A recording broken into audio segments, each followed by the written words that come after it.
I was in prison for 15 years. There was a skinwalker in there with us. It all started with a prison legend. Supposedly, years ago something awful and unexplainable happened in the prison. Every morning we'd be woken up, and expected to stand near the front of our cells while guards visually confirmed we were present and accounted for. Apparently about a year before I got sent there, the most brutal and unexplainable thing happened during one of these routines. A man who had a cell to himself looked very off during this check. When a guard pulled over another guard to help him check it out, they found it wasn't actually the prisoner they were expecting at all. It was a totally different man. This man was wearing the skin of the other man over him. Loosely fitting, draped over him, apparently looked like a real monster. The scariest things were though, was the guy wearing the skin was not an inmate. They had no idea how he even got into prison, let alone a cell. What's worse is that they couldn't even figure out who the hell he was. He wasn't documented anywhere. And what's worse than that? They never even found the body of the man of the skin he was wearing. Pretty grisly stuff, I know.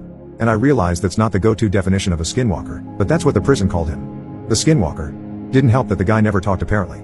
Anyway, that's what started the whole skinwalker superstition around the yard. Apparently the guy got shipped to a different spot about a month after it happened, and just about everyone in Gen Pop felt all the better for it. I heard about the story on the second day of my stay. Hell of a story to hear to place in your home for the foreseeable future. Now onto the real shit though. Sure, that guy was the skinwalker, but all he did in the long run was get an old lifer Navajo inmate to tell everyone about actual skinwalkers. It seemed like a lot of the prison culture actually revolved around them. Now, apparently, skinwalkers are tricky to point out on the spot, but if you manage to survive around one for more than a minute or two, almost everyone can tell the mannerisms are all off.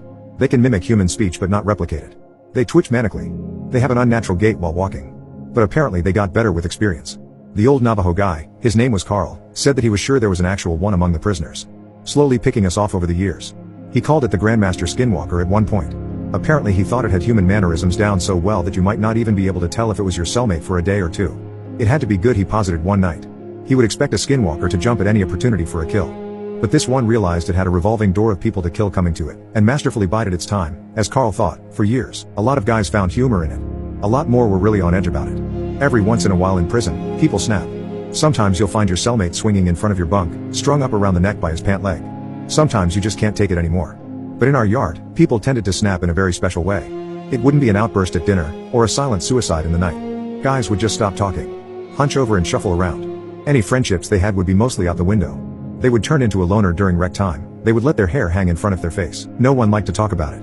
Like if they did, it would happen to them next. I felt the same way.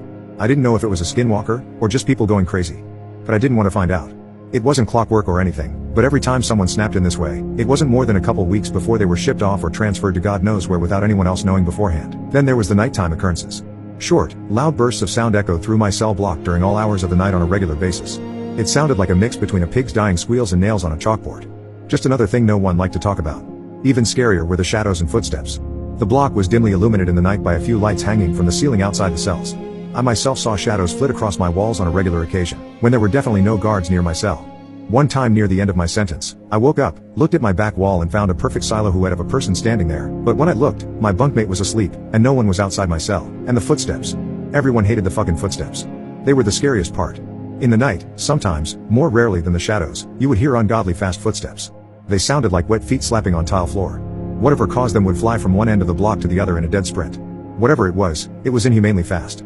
If you happened to be awake before it started, by the time you heard the footsteps on one side of your cell and whipped your head around to see the thing run by, it sounded like it was 3 cells past you. Everyone hated the footsteps. I agreed. I thought they were the worst. I was released from that place about a month ago, and I have more stories than I can count. I swear it was nearly my turn. About a week before I was discharged, my cellmate, and a good friend of mine snapped. In the same kind of way. I didn't sleep for an entire week. Well, I did sleep of course, but never for more than a few minutes at a time. Never turned my back on the guy. The scariest thing?